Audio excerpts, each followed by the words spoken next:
From the European Parliament in Brussels, this is Raw Politics.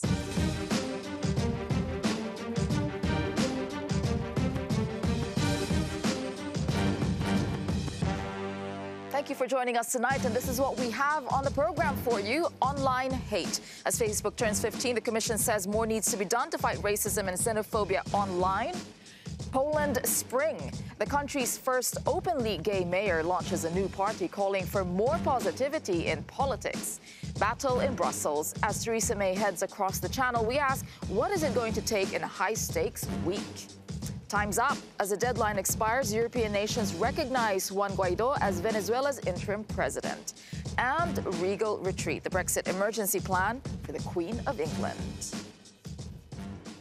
All right, it is time to meet our panelists. This evening, we have Darren McCaffrey, our political editor, with us. Darren, what story are you watching? Well, the Brexit battle bus rumbles on, doesn't it? We've had another day of meetings, of suggestions for alternative reasons, how to get rid of the backstop.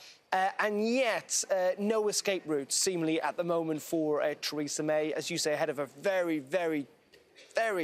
tense week and that vote next week. But also, must be said, no escape pod necessarily for the European Union as well. No, everyone's looking for a ladder. No one can seem to find one.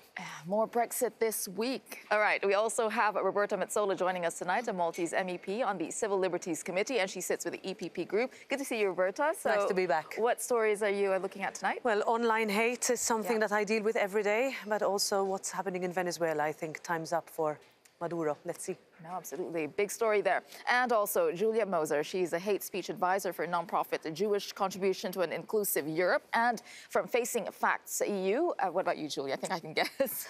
Yes, yeah, you would have guessed it right. I'm interested in the results of the fourth monitoring exercise and discussing how the illegal hate speech is being removed recently across social media. Right, it's really an interesting and timely topic, and that is where we are beginning tonight, because it's happy 15th birthday, Facebook. Although it is fair to say that the social media platform has had its fair share of stroppy teenage tantrums of late. That is, these days politicians have found it very fashionable to take a swipe at the social media giant. But it was also different in the beginning. From the early days of showing your gran how to like family photos and sharing cute pictures of pets, Facebook was a shiny technological vision of the future. But the company's reputation has since been rocked by data breaches, accusations of fake news, and Senate hearings. Well, today there was a rare moment of praise for Facebook. That is indeed rare, as the EU Commission congratulated the social media platform from cracking down on online hate speech. But there was a warning against complacency. Let's take a listen. This is the crucial moment for the tech sector. Either they will prove that they can play fair and embrace the rules that exist in the offline world, or they will face regulatory actions on many fronts. It is time to balance the power and the responsibility of the platforms and social media giants. And this is exactly what we are trying to do. All right, it must be nice for Facebook to hear something positive from the Commission for a change, but do you think that platforms have maybe swung too far to one direction to appease policymakers? Yeah, I think it's become sort of, if you don't like something that is said about you, you try to report it or take it down, etc. There is a balance, as the Commissioner said, between your responsibility of what you write, who you're targeting at, but also where you have to respect freedom of expression. I mean, I come from Malta, and this is a country where you have so much hate speech at anybody and anyone. There is an issue with language when, if the platform doesn't know the language, then a report and the comment takes longer to be taken down.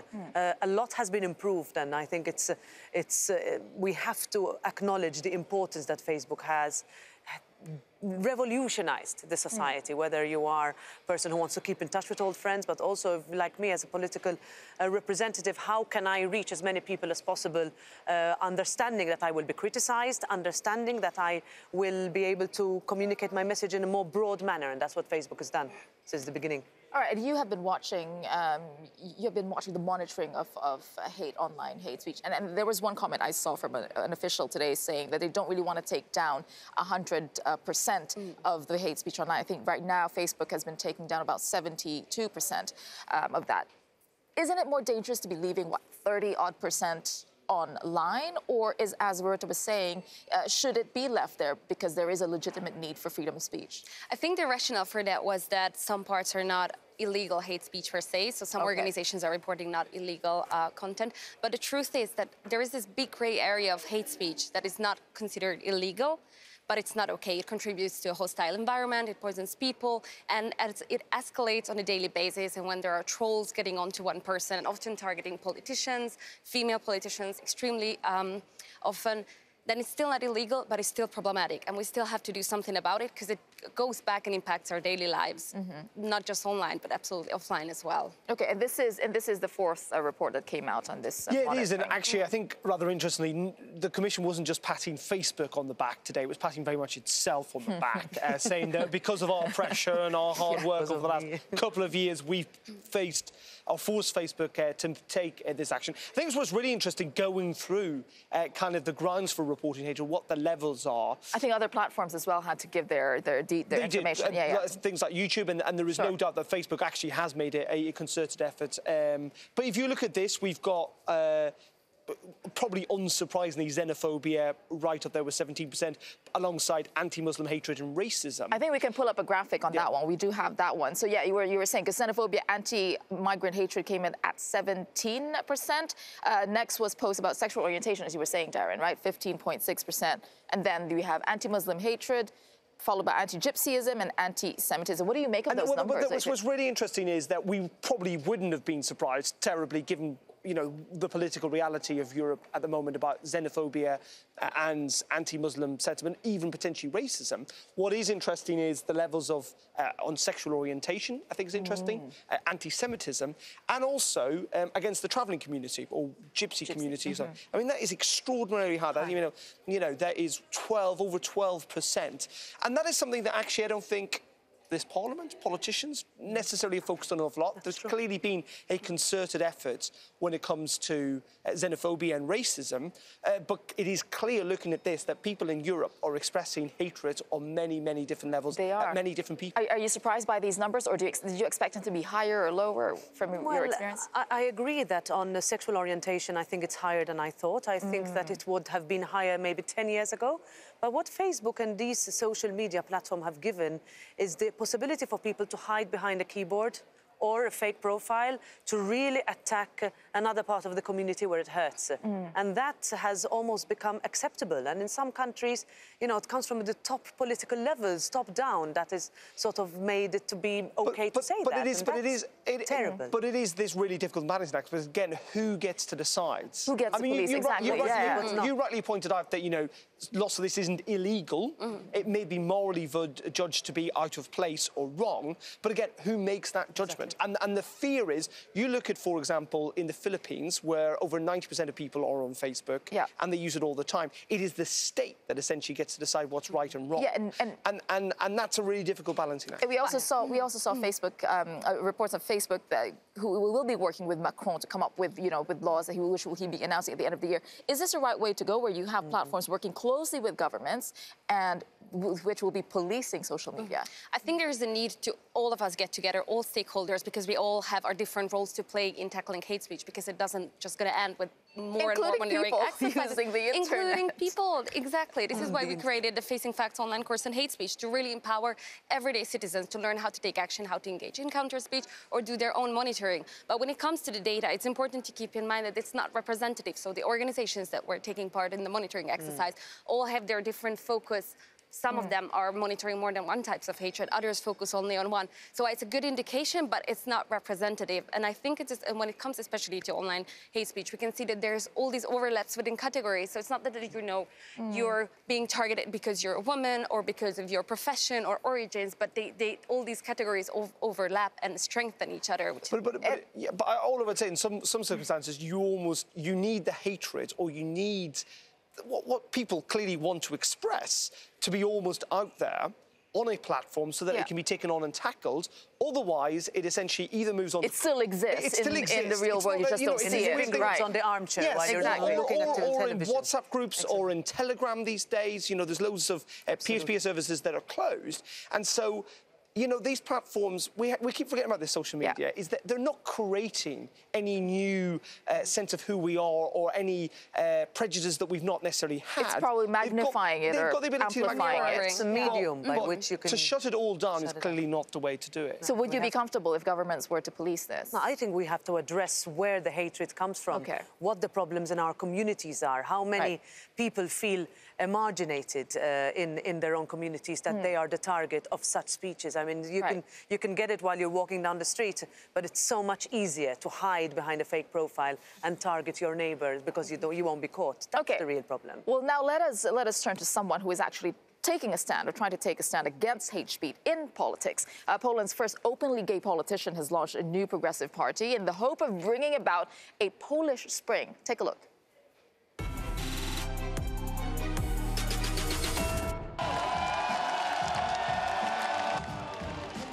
Rzeczpospolita Polska jest dobrem wspólnym wszystkich obywateli. Wszystkich obywateli, bez wyjątku. Czy Polska potrzebuje wiosny? Czy Polska potrzebuje wiosny? To my tę wiosnę zrobimy. To my jesteśmy świeżością.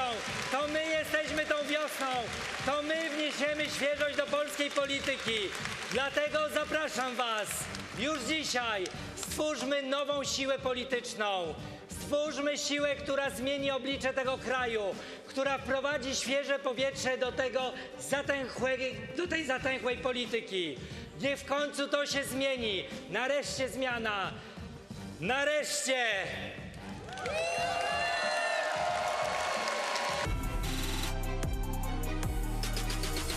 I mean, the mood there is quite different. And I think what we'd like to bring up is that in this age of a lot of political parties coming up being anti-this, anti-that, and one of his policies is pro-liberalizing abortion laws, weaning Poland off energy sector, off coal by 2035. Is this more pro-something party feeling what European politics needs, for example? There's too much anti-this and that. Yeah, I see that. Positivity. I see that because I've been following him for a long time, and even though I might not share his politics, I see that there's a need, especially in Poland, to try to break down the antipathy that there is between the political class. I mean, we saw the murder of Gdansk mayor. We saw how even colleagues of mine here from different political parties in Poland who have been attacking each other in terms of really derogatory remarks. So yes, looking at it, I would say that we need freshness in politics. We need some positive messages, but also things that, you know, it's easy to say that when you're a new politician or you're starting a new thing, and then you find yourself 5 years down the line, we've seen it in other countries, that you're enveloped in the same kind of negativity. So I really hope that we can see a little bit more of that. But the question is, does positivity work? Does it get people voting? Well, I mean, you look at Barack Obama's campaign, yes, we can, with a very positive message in 2008. It clearly worked there, and it does work. And I think two interesting things. First of all, I think that the name Spring is actually very clever and quite a good name. Second of all, I think more importantly, we have seen in the last 5 to 10 years, seen a backlash against globalisation to a degree that's led to a rise of nationalism and populism across Europe. And that is understandable for many, many reasons. But I think what we're now starting to see is almost a counter-backlash to that from people on the liberal left like a pendulum. who are saying that actually, you know, there is a section of the population in many, many European countries who do not like this kind of overall narrative of populism, and they now are mobilising themselves to try and take that on. All right, well, let's go to another part of the world, because while it remains to be seen if a Polish Spring is indeed realized, over in Venezuela, anti-Nicolas Maduro protesters are getting support from EU leaders. Alex Morgan and the team at theCUBE have more on this story. Alex. Well, Tessa, Sunday was the deadline set by European countries for Nicolas Maduro, the current incumbent president of Venezuela, to hold fresh, free and fair elections. Now, the ultimatum from Europe was, if you do not do this, we will follow countries like, for example, the United States in recognizing Juan Guaido as the interim president, effectively saying we're going to recognize the man who's the United States has called the rightful president of Venezuela and join that unless Maduro holds fresh and free elections. Now, of course, that deadline has come and gone.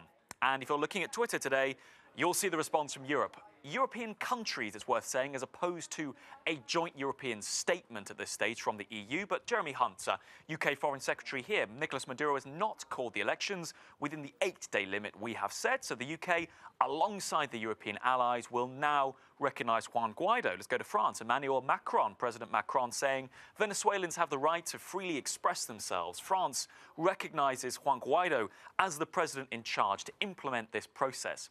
It's worth saying what I suppose you could say European leaders want to see are elections. They're not recognising Mr. Guaido necessarily as the president of Venezuela. They do eventually want to see him lead the country into elections. That is the sense you get from at least these comments. Everybody here saying it is time now for a transition, for Venezuelans to have a chance to vote. Mr. Kurtz here, the Chancellor of Austria as well. We can go down, we can go Lithuania, Latvia, Poland, you know, we can go on and on. What has the response been from countries where this is divisive? Well, Italy has not been able to come up with a unified position on Mr. Guaido, so we haven't seen any statements from them. Greece as well. Initially, it's worth saying there was support for Mr. Maduro among many in the political scene in Greece. That's been a slightly tricky one. We haven't seen them come out and recognise Mr. Guaido, despite this domino effect, if you like, of other EU nations doing it. But Mr. Maduro, well, he says his country does not respond to ultimatums. This, a statement released by his government saying they energetically expressed the rejection of the decision adopted by some European governments in which they, and here we go, his words are here, officially submit to the United States administration's strategy to overthrow the legitimate governments. Now, also, we've heard, reported from the Reuters news agency, that the Maduro government will start considering, or revising, I should say, bilateral relations with these European countries. What we haven't yet had is a joint EU statement, but rather this waterfall, if you like, of individual European countries. There's also Finland, Estonia, and others in there as well. But certainly, it's Europe putting the pressure on Maduro to stand down by recognising Juan Guaido. Right, thank you for that. Alex and our team in the Cube. And joining us for this panel is James Crisp. He is the Brussels correspondent for The Telegraph. Let's start with you, James, then. So the EU can't come up with a united statement. So you've got leaders now of these 4 countries saying, you know, recognising Guaido. This is the way the EU is going to go then. Yeah, I think individual countries actually going their own way. I mean, the thing is that, you know, to be scrupulously fair to the EU, which, as you know, I always am. Yes, you are, James. To be scrupulously fair, you know, EU foreign policy is a pretty new baby on the international bloc, right? If you compare it to the old powers of Europe who've been flexing their muscles on the international stage, countries such as Britain, for example, and France, you know, it is way, way, way younger than that. But the fact is that the way joint foreign policy decisions are made and decided in the EU, if one country or 2 countries doesn't want to go along, the whole thing grinds to a halt. So should you perhaps just acknowledge that fact and, you know, have a lighter touch, lighter coordinating touch, or do you go the slightly more Brussels egotistical route and insist on changing everything to a kind of voting system? I mean, the fact is, look, national governments want to have their own foreign policy. It's a way of exerting and projecting influence. And why would they want to give that up to Brussels? But do you think that, now that elections are coming, do you think that the Venezuela issue, among other issues, highlights a division between, within the EU, or is this heightened by the fact that European elections are coming and everyone is kind of trying to put their place, you know? I wouldn't say that this is an issue that would be thought of in the context of the European elections. I think it's something that was started by Trump, ironically, and I think that because of that has made some member states, I think, be hesitant in taking a position. But this Parliament last week was very vocal. We came together and said, look, and with the exception, I think, of the extreme left, then, you know, this was a strong message to Maduro. But I wouldn't say that is because of the elections. I am, of course, concerned about the hesitance of a number of EU governments. I would like them to be stronger. But on the other hand, that's how it always has been with foreign policy. I mean, my understanding is that it's basically the 2 countries blocking this are Italy and Greece. And Greece. Yeah. So, you know, I mean, is this actually about Venezuela? I imagine it's got something more to do here, yeah. Exactly. Greece is political, though. Yeah, but it is. But there are also geopolitics here. I mean, James is right in the sense that, you know, you have got I mean, Spain's a former essentially colonial power. Sure. Add on to that there is still clearly some solidarity on the left with left-wing governments throughout the world. But I think the greatest irony came today when Russia slammed the EU for interfering in internal Venezuelan affairs. Of course, Russia would never do such a thing. I mean, what's very funny Give about that is the fact that the Russians, of course, when the EU tried to get together to put sanctions on for the bombing of Aleppo, which, if anything deserves sanctions, it was the bombing of Aleppo, that they weren't able to get that over the line because the EU was divided in a far more profound way. Yeah. There's so many issues that come up where, you know, the EU does come up quite disunited, yeah. All right, coming up on Raw Politics, still a lot more. British Brexit negotiators are in Brussels today. We'll bring you up to speed on what they are proposing as an alternative to the controversial Irish backstop. Plus, should French President Emmanuel Macron shrink the government? A referendum on that very idea might be on the cards, and it's all about appealing to the Yellow Vest protest. You stay with us.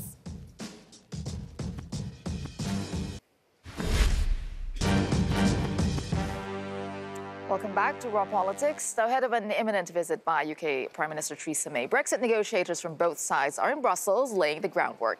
According to Martin Selmayr, the Secretary-General of the Commission, the EU won't reopen the issue of the Brexit backstop, but might give more legal assurances if Mrs May can prove that she can get anything through the House of Commons. Meanwhile, Labour MP Hilary Benn said he'd discuss a new proposal that would avoid using the backstop altogether. You were there, Darren. Now, the idea is by extending Article 50. Now, let's take a look. The problem is that the UK Parliament is uncertain about the future because we don't know whether the backstop will be needed, what will happen in the negotiations, and the future relationship between the UK and the EU is completely unclear. And therefore, what if the EU and the UK were now to negotiate the future partnership through the means of an extension to Article 50 to allow there to be clarity about what the future relationship will be, because we may then find at that point that the backstop would not be needed. When it comes to your idea about extension of Article 50, first of all, how was that received? And second of all, when you're talking about an extension that will last for years, surely. Well, the truth is, if the withdrawal agreement goes through, in effect, we will be remaining in the single market, we will be remaining in the customs union, free movement will continue, we will be subject to the rules of the Court of Justice of the European Union up until potentially as far as December 2022. So all of that will remain the case. But if you're looking at the problem there is at the moment, which the House of Commons, for many different reasons, because there are different views in the committee, and those were fully aired in the discussions that we had today, I think what is common for all of those concerns is we don't know what the future holds. Mr. Selmayr asked us what we needed to achieve a majority in the House of Commons for the withdrawal agreement. We talked about the Brady Amendment, which sent a very clear message that there had to be changes to the backstop and they had to be legally binding. Now, he asked us about whether or not a letter which was legally binding might be sufficient, but I think we would need to see what that contained and to have an absolute assurance that it does give us an exit. Now, if that can't be obtained, then I think it will be difficult to get a majority in the House of Commons, particularly after the last vote. However, I did give him a copy of the proposal which has come from members of the Conservative Party on both wings, what is known as the Malthouse Compromise, and we believe that that does offer a way forward. All right, well, here with me to discuss this is British Labour MEP Nina Gill, and still with me is Brussels correspondent for The Telegraph, James Crisp, and our political editor, Darren McCaffrey. All right, I'll start with you, Nina. Is this, well, I'm not sure how new this idea is, but are we seeing now, you know, just over 50 days, 54 days to go till March 29th, is there a sense of desperation and scrambling now in the British government? Absolutely. I mean, there appears to be no plan that's acceptable to a majority in the House of Commons. And even today, you're hearing from some of the Brexiteers like Steve Baker and others saying, well, actually, the backstop is not the only problem. So there are other problems that will come to fore if you solve this one. So I think, you know, what Hillary is suggesting is eminently sensible, because what you do is you extend the period of the transition. So you leave in 2020 or 21, whatever the date is. But, you know, there is no need to leave and create the uncertainty for business and havoc in the entire UK on March the 29th. Is it just that just kicking the can down the road, or the point is... I think anything you do is kicking the can down the road, because we don't know the terms we're leaving the EU on. So the withdrawal agreement doesn't really deal with what kind of exit plan we have. So we are effectively kicking the can down the road in any case. So why not do it where, you know, UK has more leverage, which is whilst they're members of the EU?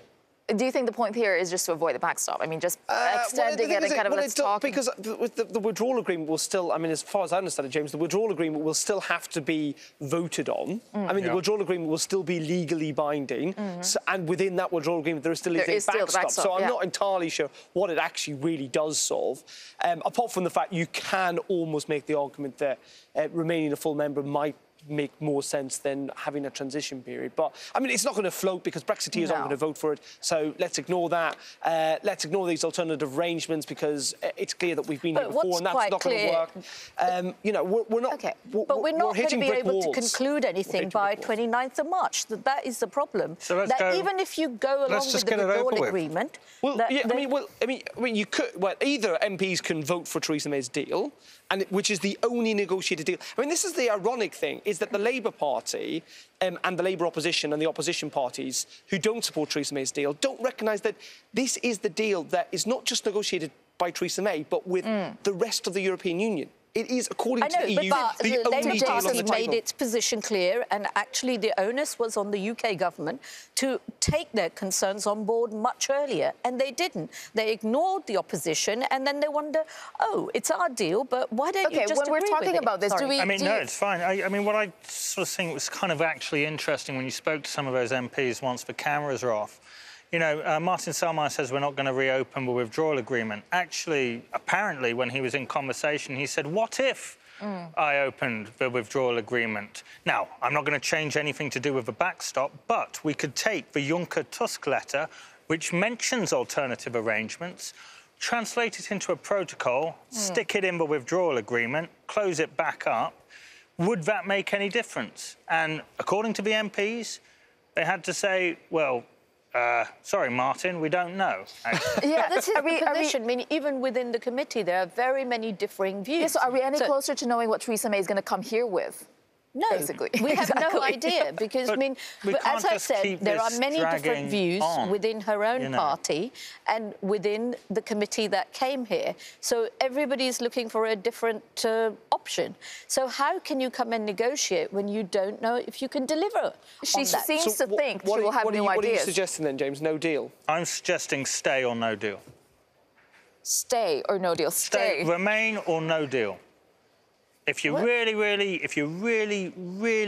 don't like Brexit, you shouldn't be saying the deal's any good, right? Well, you know if you really love Brexit, you probably support no deal. So come on, let's just get on with it. About no deal. I mean, because we've been going in circles for the last 2 years, but people voted for it. Yes, but people didn't vote for a no-deal Brexit. Isn't Theresa May's deal? They didn't not vote for a no-deal Brexit. When I was knocking on doors, people were saying to me, "Oh, when I mean leaving the EU, I don't mean leaving the single market." I was getting that on doorstep. So people voted for all sorts of things. They didn't vote for a no-deal Brexit. Hey, look, you trust people to vote or you don't. If that is the case, people didn't vote for a no-deal Brexit, and people certainly didn't vote to remain because the referendum wasn't resolved. Isn't Theresa May's deal actually a pretty good compromise in the middle? No, it's rubbish. It's a rubbish deal. Well, it may well be a rubbish deal, but it is a compromise reached. But it's one that fulfills the mandate of the referendum. No, I think the problem and has been with agreed to by the rest of the European Union. I accept that, but the problem with it is that it's Theresa May's red lines meant that we couldn't get a decent negotiated deal. So, you know, easiest thing would have been to remain in the customs union. It's a good deal. The EU thinks it's a good deal for maybe the EU, but I don't think it's a good deal for the UK. I mean, look, basically you go back to the beginning of this process, and there was no plan made. The only country which had a plan, the only country which didn't have a plan on how to deal with a referendum result was Britain. I mean, really, there should be cases of criminal negligence. You know, in medieval times, they would be maybe we should have David Cameron rightly on answering these spikes questions outside the Tower of London. By the way, we were just talking about hate speech before. We could go on and on and on with Brexit. I said in medieval times. OK, well, you know, we have a lot more Brexit headlines that caught our attention this weekend. Here's everything you need to know with a Brexit brief.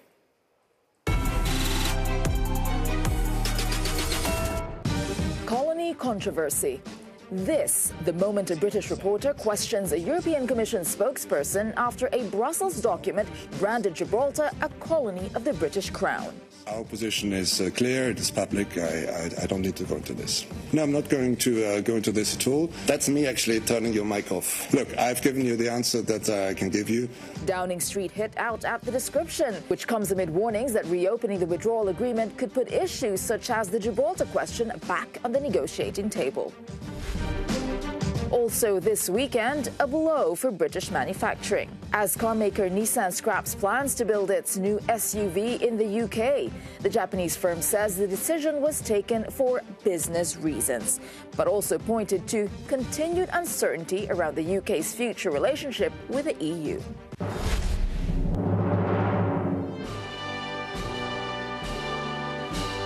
And the jewel in the crown of today's Brexit news. Two Sunday newspapers reporting that British officials are dusting off Cold War plans to relocate the royal family from London in the event of civil disorder caused by a no-deal Brexit.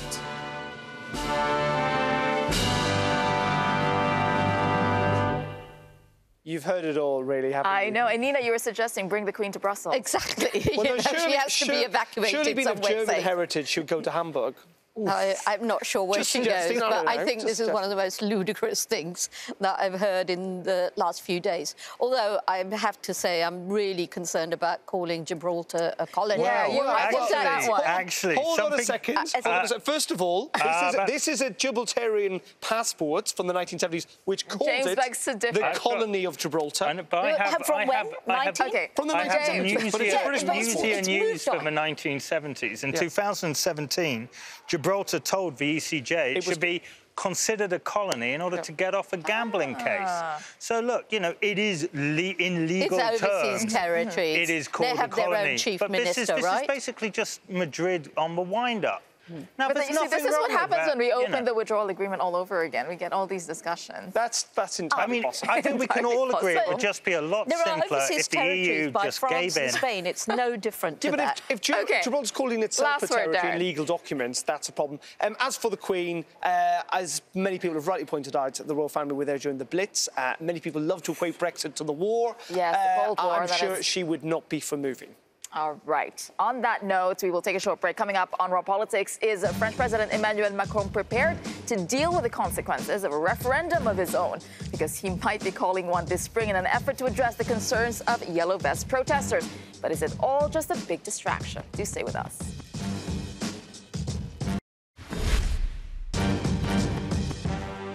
Welcome back to Raw Politics. Now, for the first time in over a decade, France could hold a referendum. President Emmanuel Macron is reportedly considering the idea to coincide with European elections. Now, the news comes as Yellow Vest protesters were out for the 12th weekend of demonstrations. Yellow Vesters marched to denounce police violence as well as the government. The protests continue despite Macron's efforts to hold national debate town hall meetings in France. The reported referendum would ask citizens if they want to reduce the number of national lawmakers and set term limits.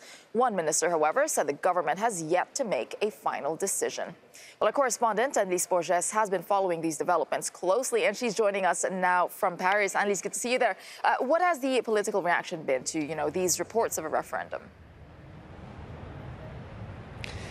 Well, Tessa, France's political scene is divided over this. While many parliamentarians here in this country have been talking about that as a good idea for weeks now, suggesting that this could be indeed a good, strong political message from Emmanuel Macron and a good exit from this French national debate, this grand national experiment Emmanuel Macron has been conducting for weeks now in response to the Yellow Vest movement. And this could indeed be a response to one of the biggest requirements, demands by those people protesting in the streets who have been saying that France should be holding referendums systematically every time there is a big policy decision to be made. Others here believe that this would actually portray Emmanuel Macron as a weakened leader, bowing to pressure from the streets. And others, meanwhile, are actually concerned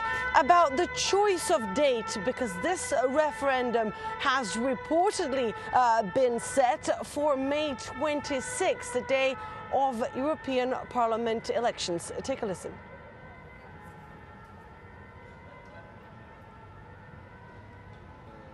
Je ne suis pas convaincu que la réponse à cette crise soit par voie référendaire, mais c'est son choix, donc ce sera à lui de le dire ou pas. En tout cas, il y a une chose qui n'est pas acceptable ni envisageable pour moi, c'est que la voie référendaire vise à étouffer le débat européen. Donc ça ne peut en aucun cas, on ne peut en aucun cas avoir un référendum en même temps que les élections européennes, parce que ça veut dire de fait que ce serait une manœuvre politicienne pour étouffer le débat européen. So that is Christian Jacob there, the president of Les Républicains here at the Assembly, who's likely to have said that to Emmanuel Macron when he met the French president this week. Emmanuel Macron is taking his charm offensive to a whole new level. He is actually hosting every single leader of every single political party that is represented in the National Assembly, in the Senate and in the European Parliament, to try and galvanize support and to try and get them behind his idea of the national debate, but potentially also his idea of a referendum. He's trying to get support, isn't he? But what has the reaction been among the French, particularly the Yellow Vest protesters, assuming that it really is his target audience? Well, for now, the Élysée Palace has yet to confirm this move, this decision, this plan of a referendum. But we're likely to see divided reactions as well among the public, because a lot of people here in France have been indeed demanding more referendums, more public consultations, a different kind of democracy, they say, while others don't really believe Emmanuel Macron's intentions in actually reforming this country and listening to his people. All right, thank you for that, Annelise Borges, our correspondent in Paris. And joining me in the studio to discuss this is Pauline Bock. She's a contributor for The New Statesman. We also have Thibaut Jacobs, a communications director with Fleishman Hillard. He previously ran his own consultancy firm in Paris, advising on campaigning and communications. And still with us, our political editor, Darren McCaffrey. All right, I think what we want to get to the core of here, first of all, is Macron's intentions. Why is he doing this? Start with you, Pauline.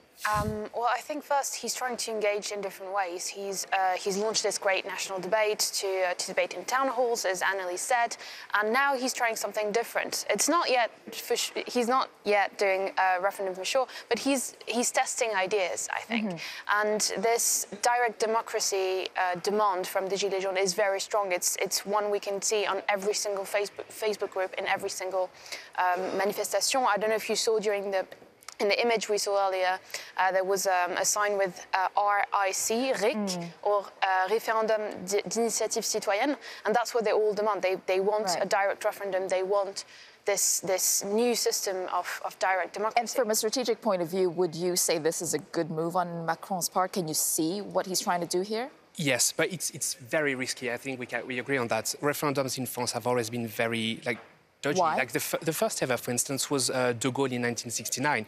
He lost and he had to resign. Mm-hmm. So I kind of see why he's trying to do that. I mean, this to a unique situation, unique solution. Plus, the one claim on which Yellow Vests do agree is more democracy. The way they engage, the way they distrust politicians and the representation is probably the one common denominator to this entire situation. Yeah. So the solution might be a referendum. As we said, it's not confirmed yet. That's probably the only way out for him. But then a referendum organised by Macron, who they hate and despise and don't trust, is that going to work? Is this so there are a few questions I've got about this. I mean, first of all, the worst thing now would be not have a referendum. You cannot dangle a referendum like a carrot in front of people and then... After saying it, and then... Even though they haven't committed to it yet, I don't see how they can't. Second of all, I mean, on the issue of what they're actually going to vote on, it's not entirely clear that's what the people have been crying out for. Right. And third of all, if European leaders have learned anything in the last couple of years, whether it's Matteo Renzi in Italy or David Cameron in the UK... Exactly, David Cameron, I was thinking... Don't hold a referendum. It'll undoubtedly go against So on the idea of the questions there, that if they actually matter to the French people, does it seem like a distraction to you if the questions are not actually that important? But, well, because, like, French political history has shown that people don't really care about the questions. Oh, do they not? 2005, the last referendum we had was on the European Constitutional Treaty. Reform. People didn't vote on that. They voted against... Yeah, they always voted. So they voted no to a constitutional reform back in 2005. Yes, right. and they just rejected the policy of Chirac, not really the actual question. Okay. So people don't care about the question. So the fear for Macron is that this turns into a referendum on him. Exactly. And as Pauline said, I mean, people are focusing the hatred at these demonstrators against Macron, and it's very violent. But let's look at how Macron is actually doing, because there was a poll released over the weekend. It was suggesting that Macron may be bouncing back from an approvals rating slump. It was quite bad for him recently. Harris Interactive's figures show that when the Yellow Vest protests began in November, the French president had a 32% approval rating. A month later, at the height of the movement, that rating fell to 31%.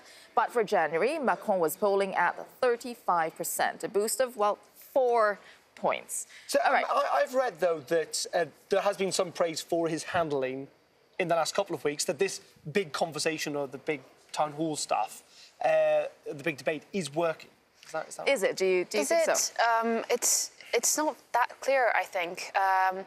On some parts of the political spectrum, mostly the right and the LREM, so his centrist party, there is this feeling that he's engaging, he's talking to people, and yet at the same time, the Gilets jaunes haven't changed their mind on him. They still think that he's not really engaging. He's kind of having these little phrases all the time about them and being really dismissive. Okay, jump into Yeah, because, I mean, 35% is quite low, but one should compare that with Sarkozy and Hollande. Okay. And to be fair, look at the results of the 2017 election. That was basically, that's already bigger than the support he had from day one. So he's not doing that bad. What about support, though, for the Yellow Vest protesters? Is it falling, or is it the same? Or... You know what? I really don't trust the surveys, because against what are you going to measure that? People they don't even agree on the claims. So do French support even Gilles Jaunes don't agree on what they want. That he's never going to be able to satisfy what seems like a relatively small number of people. Well, it seems... Absolutely. All right, when we're talking about why he's doing this, you as a campaign advisor, you said it was quite dangerous. So is it a gamble worth taking? What would you advise him if Macron came to you? Oh, that would be tricky. What would you tell him to do in terms of the referendum? I think it's a smart move. And you think it's a smart move, okay. The way he's done politics since he started is disruption. Is disrupting the situation again. But that's not disruption if de Gaulle's done it before. It's not exactly new, is it? Yes, but he's taking people to their word, saying opponents, oppositions and protesters, you want that? I call it. Then he has to actually agree on the terms with them, which he's not really done yet. Is he giving in? Is he giving in to the Yellow Vest protesters? At least he seemed to be suggesting. Is there an image of him? Well, he hasn't said that he was going to change anything in his reforms, so he could always hold a referendum. The problem is with politics, you can't have it both ways. You can't be seen to be open and listening and responding to what people say on one hand, and on the other hand, then apparently giving in. Yeah. You know. Well, there you go. Thank you for that advice, by the way. That's really nice. All right, coming up on Raw Politics. Yes, we've been talking about the idea of shrinking the government. Now we want to know, should more European countries trim the fat? Well, stick around in the next hour for your chance to call in and tell us what you think on that question. The contact information is on your screen. You can call us at 00800 3333 7002. The email is at rawpaul@euronews.com. And you can join the debate on social media. There's Twitter, there's Facebook. Use the hashtag Raw Politics, and our lines are now open. Look at your screen for the information. Welcome back back to Raw Politics. Now, we have heard from our panel on today's topics, and it is time now for you to have your say. We're waiting for you. Your call is coming up immediately after this show, and here's how you can get in touch. All the ways to speak to us are on your screen. There you go. You can call us at 00800 3333 7002. Email us at rawpoll@euronews.com. On Twitter and Facebook as well, use the hashtag #RawPolitics, and you can also look for us on Skype. So you have all those different ways of getting in touch. It's a free phone number. It is a free phone number. It's a free phone number. You've got no excuse. And now, joining us to discuss in this part of the show, we have our political editor still with us, Darren McCaffrey. We also have Pauline Bock from The New Statesman and James Crisp back with us. He's from The Telegraph. And so the questions that we want to ask you today, the burning questions we call them, is, does social media need policing? So this is the first question we want you to call us in about or get in touch about. Does social media need policing? Second question, should Europe cut the fat? We're talking about shrinking governments. Not obesity. No. Well, you could call them obesity. And the third question, does politics need more positivity? So there you go. Those are questions we're asking you. We need to know, we want to know what you think. The people of Europe, we want to know what you have to say on those topics. Darren, so the first topic is about social media. We talked about this earlier in the panel. Does social media need policing? Yeah, I think most people would agree, and I think on a basic principle it does. It's about how far you go. And I do think there is a tendency for some to kind of suggest that somehow social media has created this form of hatred. At the end of the day, people like Facebook would suggest they are not publishers. They are simply a platform for people. Now, they have to take some form of responsibility, of course, for that. But at the same time, I'm still someone who believes if you live in an open and free society, if people express views, it's much better that those views are expressed and open and taken on and challenged and potentially changed. Challenged being the key there. Rather than locked away. Right. Social media should be policed in terms of making the companies actually pay some tax. Yes. For once in their blessed, beloved, horrible, precious little life. All right, and then the second question we wanted to ask you, should Europe cut the fat? And as Darren was pointing out, nothing to do with obesity. It's about governments, because Emmanuel Macron, for one, wants to cut the number of lawmakers. He wants to cut it to one, to Emmanuel Macron. No, so are governments too big in Europe? What do you think, Pauline? I think it's not a bad idea, because once again, first it's something that he discussed during his campaign, so it was in his programme. So it's good that he's at least trying to engage a conversation around it. And that's also something that you find in the Yellow Vest protests and Yellow Vest demands, actually. So even if we obviously would have to agree on how many you want to cut and how you want to do it, and you need to think about representation, because that is going to be a big issue. If you cut, where do you cut? Right. Who gets represented, who doesn't? Certainly in a country right now that could do with cutting some. And we want to know what you think on that question. The last question we want to hear about from you is, does politics in Europe especially need to be more positive? Does it need more positivity? We have a lot of do you agree, James? We have a lot of negativity in Europe. I think it look to James Crisp for some positivity. I know, I was like, go to James. Can you imagine how difficult our jobs would be as journalists if we had to report on positive politics all the time? It's true, it would be very boring. It'd be so boring. Everyone's standing around holding hands, clappy, Anybody want to clappy disagree garbage. with James? You've got to call in. Disagree with positivity. I mean, at the really same like the name of time, the we could party, have had, it could have been easier in the past years. Like, what if Ed Miliband never ate a sandwich? Well, Would it have Brexit? Okay, as I was saying, if anybody wants to jump in on this conversation, our teams are standing by to take your calls. You can have your say. All the ways of getting in touch with us, they're back on your screen now. Have a look.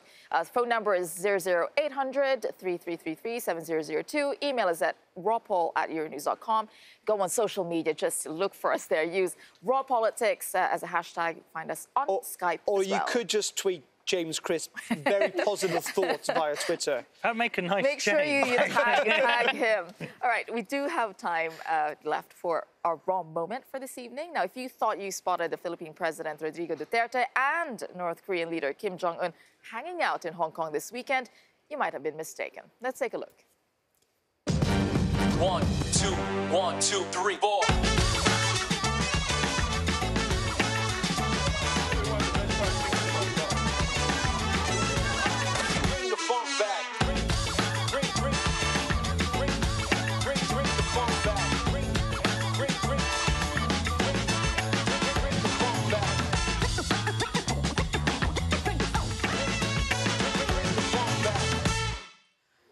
There's two extraordinary things about that. First of all, how incredibly good they really look alike. But the worrying thing is, you know what? That really could be reality. And it wouldn't surprise me. Exactly. I think that's even more. We live in that weird global world at the moment that could be reality and it wouldn't be surprising. There's that and your addiction to hallucinogenic drugs, of course. Well, there you go. All right, as you've said, that's not true, by the way. just make that clear. It's not true. We would like to hear your views on everything we've talked about today. And if anyone wants to debate with anyone on this panel, do call us in and get in touch. You can also find me on Twitter at Tessa Arcelia. All the information on getting in touch is there as well. Do follow us at euronews, #RawPolitics. It's a free phone number. It's a free phone number. Have a good evening.